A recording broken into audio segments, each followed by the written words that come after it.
es Enrique Aznar. Soy el director académico del Observatorio IE ELECNOR de Culturas de Compliance Sostenible. Bienvenido a un nuevo episodio del blog Compliance Matters. Hoy tenemos el honor de estar con don Eduardo Torres Dulce, fiscal, ex fiscal general del Estado, Off Counsel de Garrigues, profesor académico y crítico de cine. Hola, Eduardo. Hola, Enrique, buenos días. Bienvenido a Compliance Matters. Es un placer y un honor que me tengas aquí. Pues, como sabes, este blog va dirigido a la audiencia de nuestro observatorio, fundamentalmente compliance officers y con un especial foco en pequeña y mediana empresa. Te querría hacer algunas preguntas sobre cómo has visto la evolución a lo largo del tiempo. Me decías que has seguido muy de cerca y has estado profesionalmente involucrado con programas de compliance. En el 2020 se cumplieron 10 años de la responsabilidad penal de las personas jurídicas en nuestro país. ¿Cómo han cambiado las empresas en este tiempo?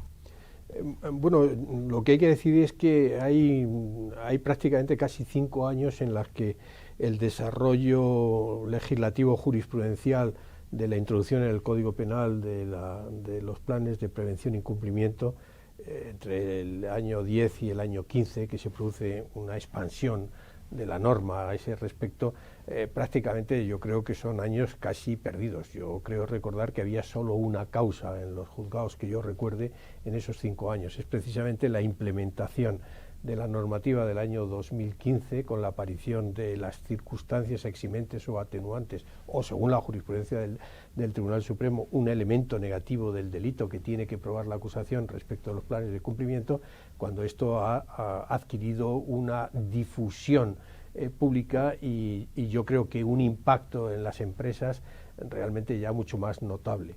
Lo cierto es que hay algunas empresas, no quiero hacer publicidad, pero una de ellas es concretamente Iberdrola, y hay otras más que ya desde mucho antes del año 2010 estaban implementando todos los planes de prevención y cumplimiento con las tareas propias de una empresa que piensa que la vieja concepción capitalista de la empresa, exclusivamente orientada para un rígido sistema de gobernanza apuntando a los dividendos, obviamente respecto de los accionistas, empezaba a no tener sentido. Generalmente en Europa, y particularmente en la Europa continental, vamos con mucho retraso respecto de determinadas culturas capitalistas o empresariales, y muy concretamente con estas de los planes de prevención y cumplimiento.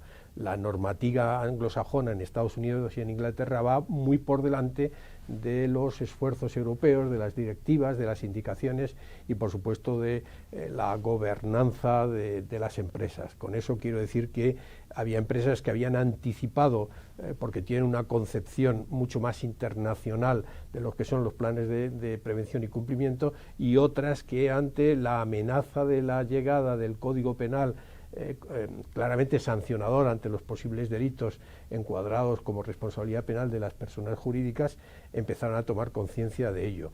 Y claro, hay que distinguir claramente entre empresas multinacionales o con una perspectiva internacional, con empresas con una perspectiva exclusivamente nacional y, como tú has indicado anteriormente, pequeñas y medianas empresas para las que la creación de un sistema de responsabilidad en los planes de prevención y cumplimiento pues hacen mucho más dificultoso ese marco general, como suele suceder también, salvo algunas de gran volumen, con las empresas familiares.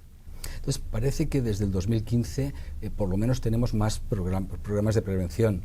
Pero, ¿crees que tenemos empresas más éticas y más sostenibles? Yo creo que ese es un desafío que desde los viejos libros de Max Weber está ahí presente, ¿no? Pienso que hay una cultura empresarial muy ligada a una ideología protestante, llamémoslo así en palabras de Max Weber, en la que conciben que la vida y en general los negocios tienen que ser profundamente éticos. Uno no llega a comprender por qué hay que pensar lo contrario desde otra perspectiva, es decir, que en la gobernanza de una empresa se pueden infringir cualquier tipo de principios porque lo importante es extraer los beneficios para los accionistas o para el capital de la empresa. Eso yo creo que nunca ha tenido un verdadero sentido, y las empresas que han actuado así han estado siempre en la frontera de la comisión de actos vamos a decir, no estrictamente mercantiles, porque creo que el derecho civil y el mercantil nunca ha estado fuera de la perspectiva de un horizonte ético, por mucho que ahora se hable de una cultura ética de las empresas.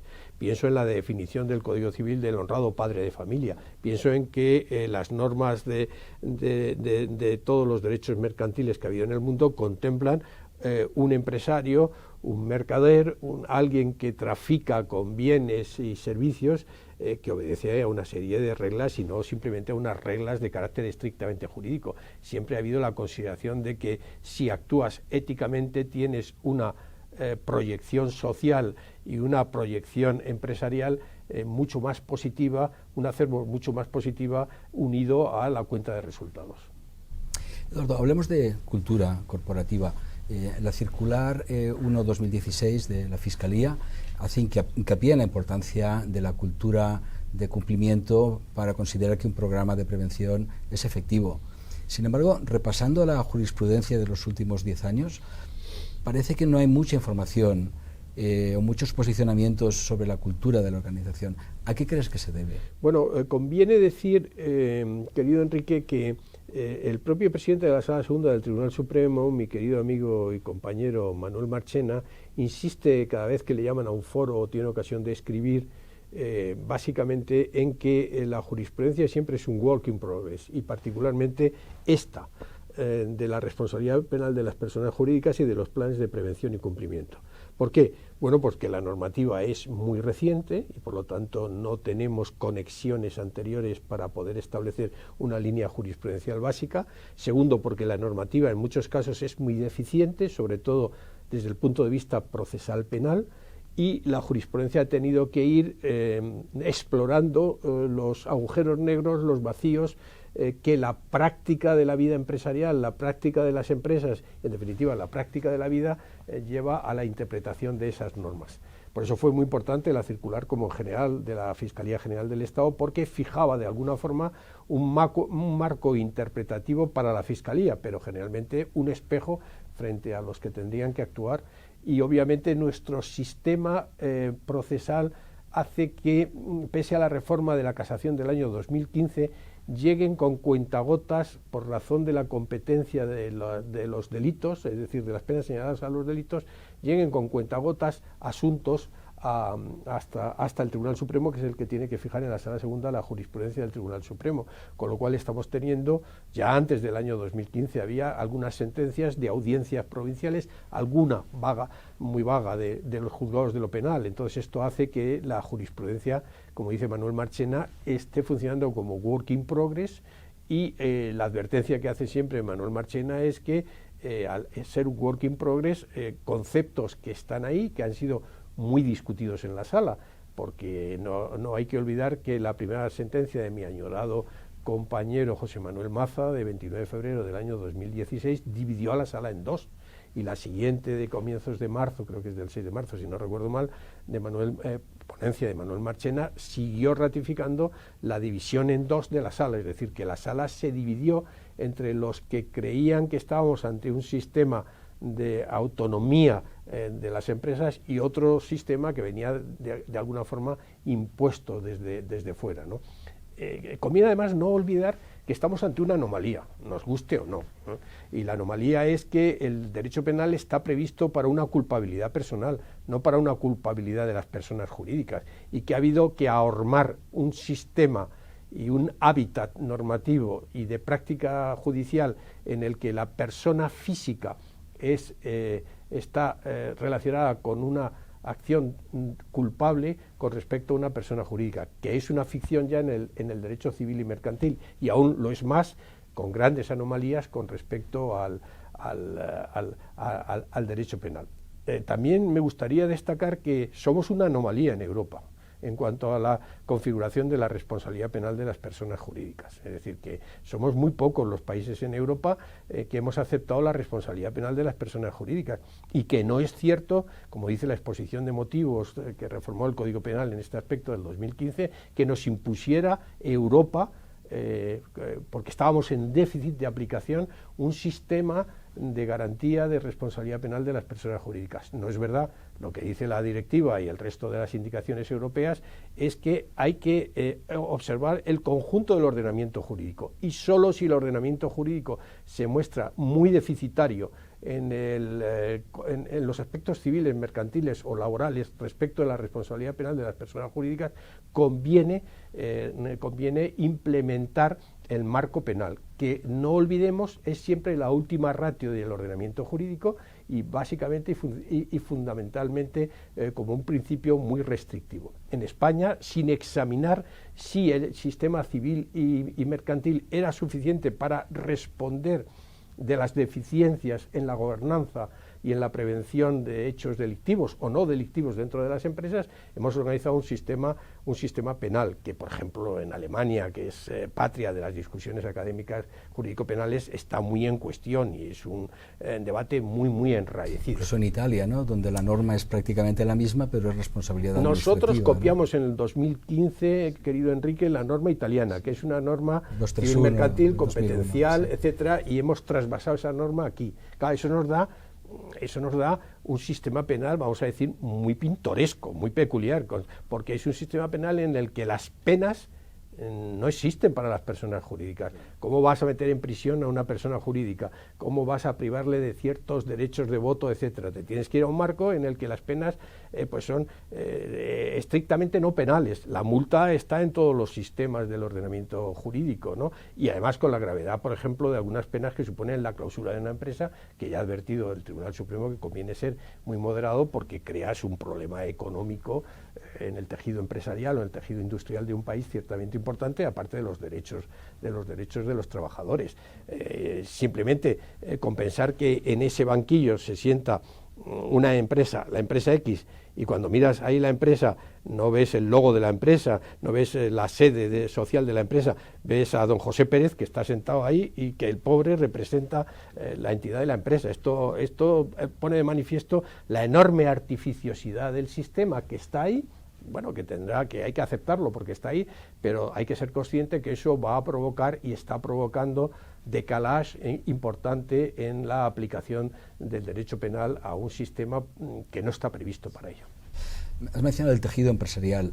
El otro día leía estadísticas que en nuestro país el 99,2% de las empresas son pequeñas y medianas empresas.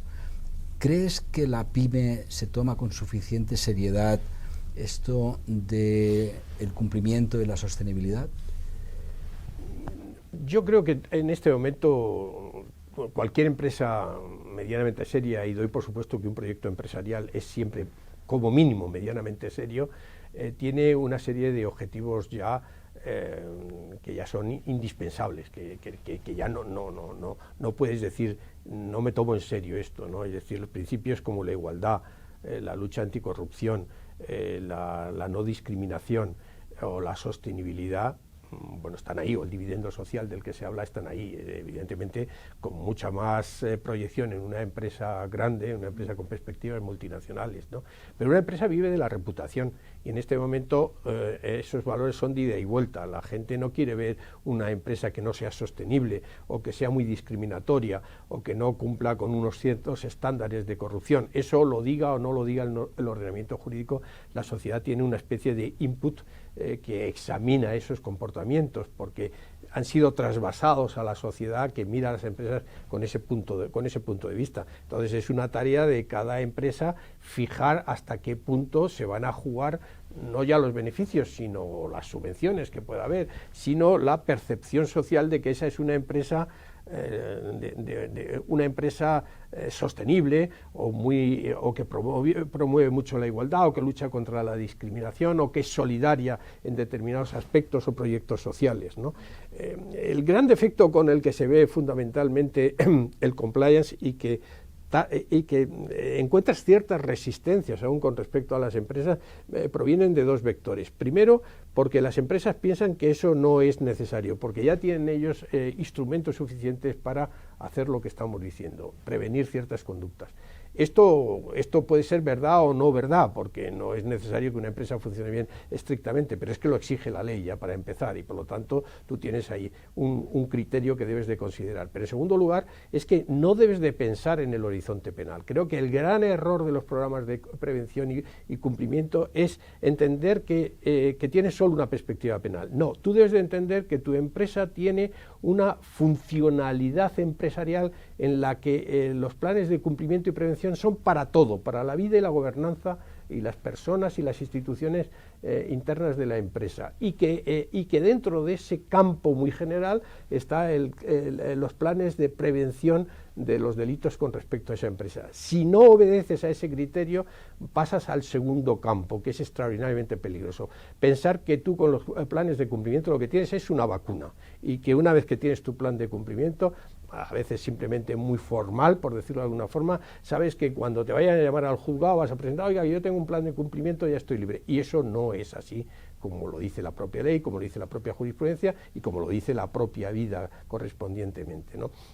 Eso, más unido a concepciones muy autocráticas o muy rígidas de las empresas, hacen muy complicado que tú puedas aconsejar que las cosas están bien. Es decir, si en una empresa de fondo, por mucha formalidad que haya, el CEO, el consejero delegado, el presidente son los que toman las decisiones, o todo gira alrededor de la comisión de auditoría de nombramientos, estás empequeñeciendo esa perspectiva ética, de gobernanza, de volcado de principios y valores sociales a la propia sociedad. Esto cuesta mucho transmitirlo, porque hay toda una cultura de que, oiga, nosotros somos gente bien, nosotros estamos haciendo bien las cosas, no, pero ahora hay que hacerlas de otra forma y con una mentalidad mucho más global. Eso, en relación con lo que me preguntabas, Enrique, es mucho más complicado en pequeñas, en medianas empresas, e insisto, empresas con cultura empresarial familiar. Esto es mucho más difícil, mucho más costoso.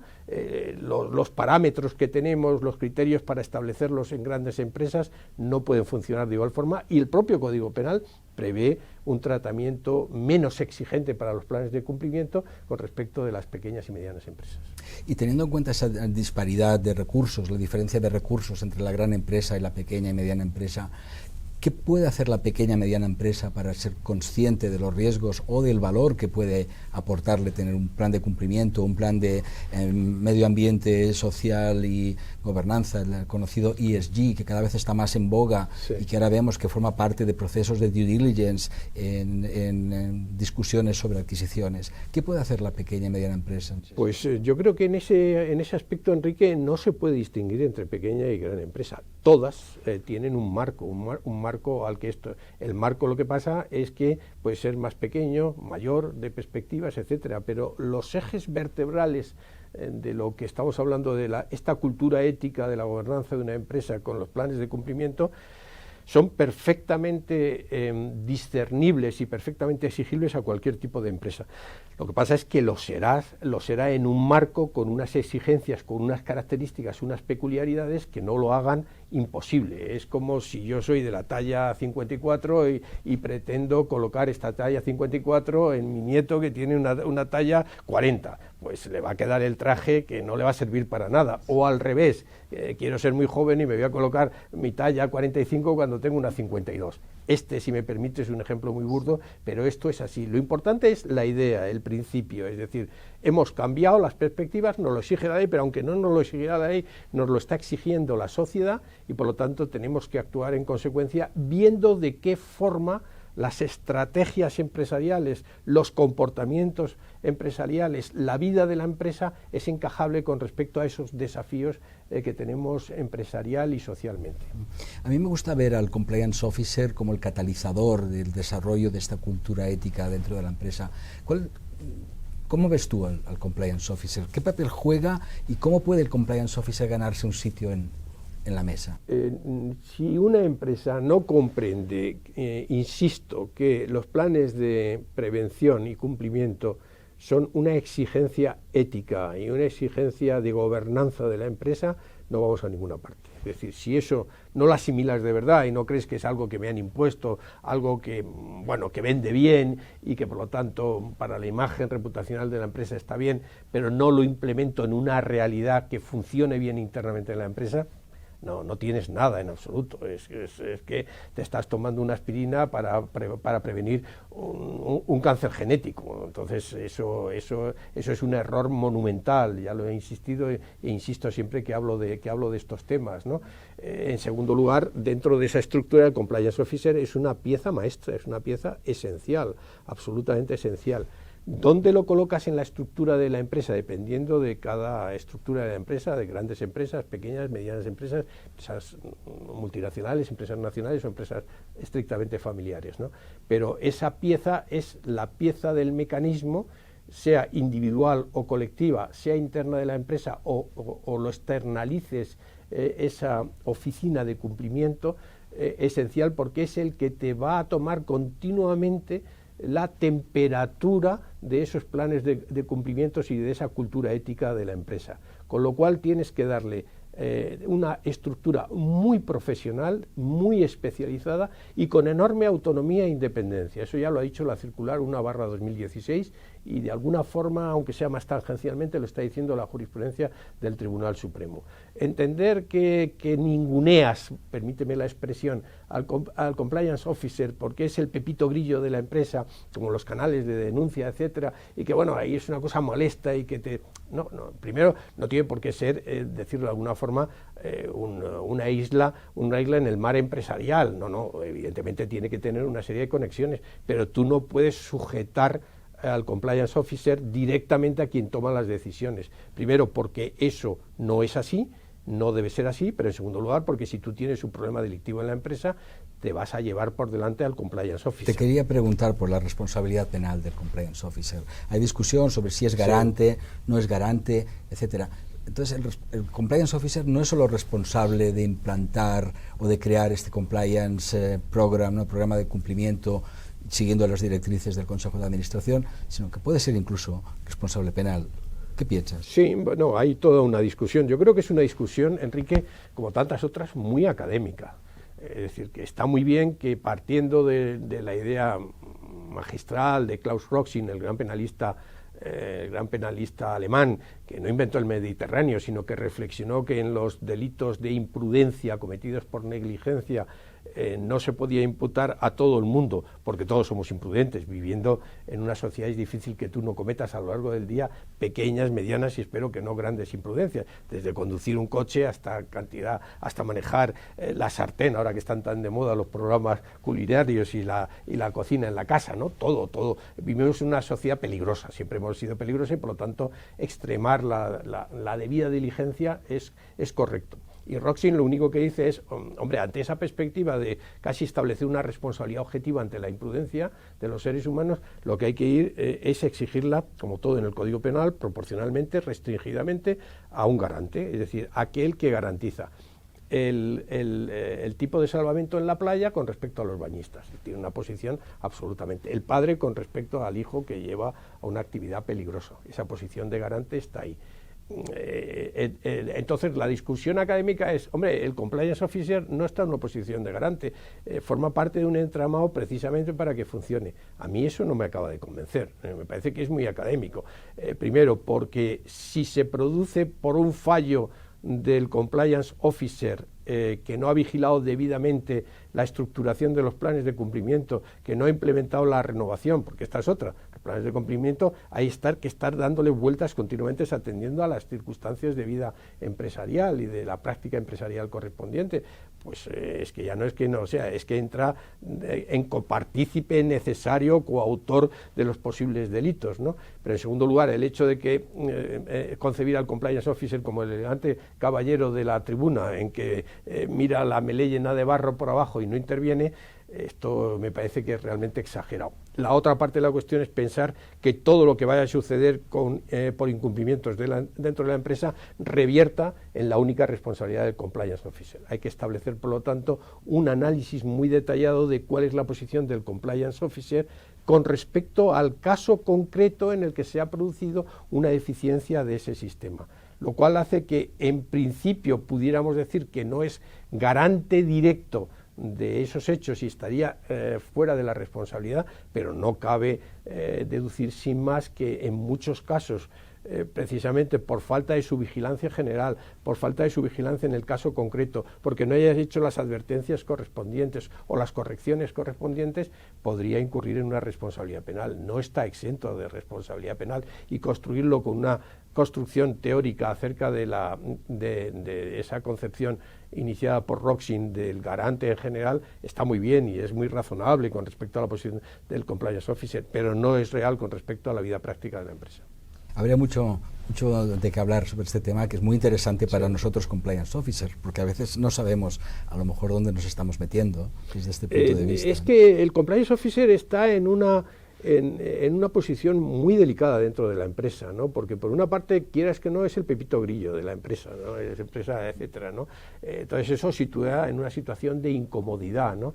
Y yo creo que él no debe pensar exclusivamente en su posible estatus o estatuto de responsabilidad posible, sino sencillamente en cuál es su función y su funcionalidad dentro de la estructura de la empresa a ese respecto. Yo por eso no me acaba de convencer esa salida tan, si me vas a permitir, Enrique, tan fácil de algunas empresas para decir, ya tenemos la comisión de auditoría. Yo mezclar comisión de auditoría o nombramientos con compliance officer me parece poco funcional, extremadamente peligroso si vienen mal dadas las cosas, ¿no? Y luego ya la reflexión acerca de la externalización o no, eso ya depende un poco de la estructura de cada empresa. A algunas empresas les vendrá bien externalizarla por motivos presupuestarios o por motivos de funcionamiento, y a otros no, depende.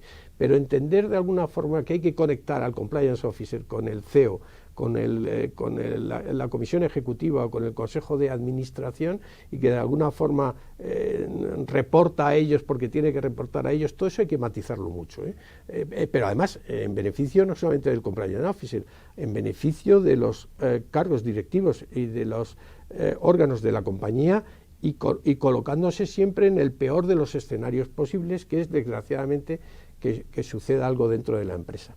Porque vamos camino, Enrique, y a mí me parece extraordinariamente peligroso, de que los jueces y tribunales españoles están desarrollando una cultura de responsabilidad demasiado objetiva con respecto a las figuras de la responsabilidad penal de las personas jurídicas. Es decir, de alguna forma se está pensando, si se ha cometido un delito en el seno de la persona jurídica, es que los planes de cumplimiento no han funcionado o no eran suficientemente eficientes. Y esto, ya lo ha dicho el Tribunal Supremo, le corresponde a los jueces de instrucción y sobre todo a la Fiscalía y a las acusaciones. A la Fiscalía, si va a acusar, probarlo.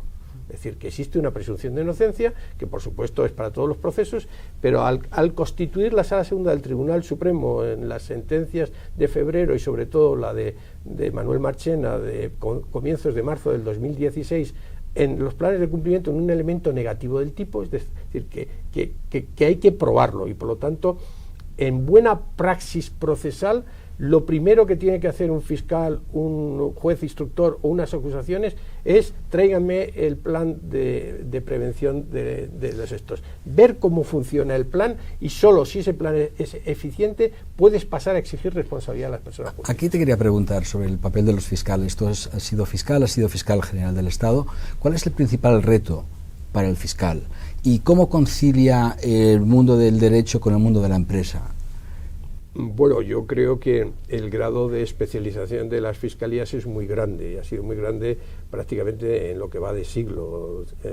Por lo tanto, yo creo que hay una buena preparación en general, ¿no? En general. Otra cosa es que haya procesos realmente pues muy complejos. Por ejemplo, estoy pensando ahora en los procesos relativos ahora al tema de las subidas y bajadas de tarifas eléctricas y tal. Esto es un verdadero lío, en determinar el funcionamiento de ciertas operaciones financieras internacionales y tal. Pues claro, pero bueno, para eso tienes los peritos, para eso tienes las posibilidades, ¿no? Yo creo que el papel en esto, como en todos los fiscales, es que la Fiscalía tiene que, desde mi punto de vista, dar un paso atrás en ciertas posiciones demasiado inquisitivas que tiene, que desde mi punto de vista, eso se acabó con la Constitución de 1978. La Constitución de 1978 lo que hace en el artículo 124 es crear un fiscal que no depende del Ejecutivo. Ya sé que nombra al Fiscal General del Estado, ya sé que el Fiscal General del Estado puede dar relativamente órdenes con muchos matices al respecto, ¿no? Pero los fiscales tienen que regirse por un principio de legalidad y sobre todo de imparcialidad. Ellos no tienen que como objetivo desarrollar políticas criminales, eso le corresponde al gobierno, y por lo tanto el fiscal lucha contra la corrupción, lucha contra el medio ambiente, las infracciones del medio ambiente, contra la seguridad vial, indiscutiblemente, pero desde el punto de vista de la legalidad, porque la legalidad exige esa prevención. Pero por lo tanto yo creo que incrementar una visión del fiscal mucho más independiente, más imparcial con respecto a los hechos que corresponden a esto, que intente acumular tanto las pruebas a favor como en contra de las personas investigadas, que no persiga sin más la ejecución de la ley, sino la ejecución de la ley con todas las garantías. Me parece que esa es una exigencia y yo creo que aunque se han dado pasos, la Fiscalía debe de avanzar por ese camino. Yo creo que no es bueno volver a concepciones inquisitivas, es decir, que la Fiscalía es el martillo de herejes de la sociedad. No, el martillo de herejes de la sociedad puede ser la acción popular, las acusaciones, los perjudicados y las víctimas desde su punto de vista legítimo. El juez y el fiscal, sobre todo en la fase de instrucción, deben de adoptar una posición equilibrada, proporcional, absolutamente imparcial e independiente con respecto a eso, de dar a cada uno lo suyo, que ya Justiniano era lo que exigía para el derecho romano justiniano. Y como crítico de cine que eres, me decías que publicas una columna semanalmente, ¿no? En El País. En Expansión. En Expansión. Bueno, estoy también en un programa de radio con Luis Herrero, con Voz de Medianoche y tal, o sea que... ¿Cuál es la conexión entre compliance, sostenibilidad y el mundo del cine? Bueno, pues podríamos decir que el compliance officer puede ser el personaje perfecto para una serie o una película, ¿no? Sobre todo si es como un héroe thriller, o como villano. Claro, como las dos cosas, ¿no? Eso Hitchcock tenía muy claro que los seres humanos tenemos los dos lados, es decir, esos falsos culpables de Hitchcock siempre llevan algo de culpabilidad con su idea del pecado original, la culpabilidad, etcétera, ¿no? No, es decir, todo es materia para el cine, ¿no? Pero dentro del propio cine, dentro del rodaje de una película, ¿quién es el compliance officer? El que debe velar por eso. Bueno, el productor, yo diría que generalmente el productor, ¿no? Que es el que de alguna forma pone en marcha el proyecto, el que tiene el control. La idea que se tiene la gente es que el productor pone el dinero, ¿no? El productor lo que hace es buscar las vías de financiación y asegurar la financiación de la película, o por supuesto buscar equipos técnicos y tal, ¿no? Sería un poco el empresario, por decirlo de alguna forma, ¿no? Luego ya el que debe de equilibrar eso dentro del plató, pues ahí está la figura del productor ejecutivo, el productor asociado, etcétera. Pero son mundos completamente distintos. Yo creo que gracias a Dios, por otra parte, el mundo de lo que es rodar una película y el mundo de lo que es el mundo empresarial. Luego ya una película forma parte del mundo empresarial, es decir, tú fíjate la importancia que tiene que ha tenido y que tiene en el PIB americano la industria del cine, ¿no? Es brutal. En los países europeos eso no es así, pero de tal forma que en la Segunda Guerra Mundial Roosevelt pidió ayuda a todos los grandes estudios para el esfuerzo de guerra. Claro, el nivel de propaganda y de invasión de la intimidad de la privacidad, pero de los pensamientos de las personas, de los medios, ya no solamente del cine, audiovisuales, pues ahí está. Si tú tienes mucho éxito, lo deseo y estoy seguro que en este podcast tú estás influyendo. Eres un influencer, pero de verdad, no como otros que son quizás más cosméticos en ese aspecto. Todo se andará, ¿no? Todo se andará. Última pregunta, Eduardo. La expresión ética de los negocios, ¿crees que es un oxímoron? No, en absoluto. Yo creo que he intentado dejarlo claro en esto. No es un oxímoron en absoluto. No, es una exigencia absoluta, creciente, ya indiscutible, irrenunciable, de tal forma que no se puede decir negocios son éticos. No, porque los negocios pueden ser éticos o no pueden ser éticos, evidentemente deben de ser éticos, debemos exigir que sean éticos, pero completamente, y no solamente, insisto, porque lo diga la ley, sino porque lo exige el pacto social. Tú no puedes tener un contrato social en la que los actores de la realidad de ese contrato social incumplan las reglas del contrato social. Y para vivir en sociedad tú tienes que vivir éticamente, individual y colectivamente. Las sociedades que tienen una exigencia ética prosperan más, son más felices, son más convivenciales y tienen más futuro que todas aquellas que ignoran o cumplen simplemente de forma farisaica o formalmente la exigencia de la ética. Eduardo, ha sido un verdadero placer conversar contigo. Muchas gracias por venir. Espero que podamos continuar esta conversación. Gracias a vosotros y a ti particularmente por invitarme. Estoy encantado de estar con vosotros. Pues esto ha sido todo por hoy. Hemos discutido con Eduardo Torres Dulce, ex fiscal general del Estado y actualmente off-counsel de Garrigues, además de crítico de cine. Esperamos veros en el próximo episodio. Muchas gracias.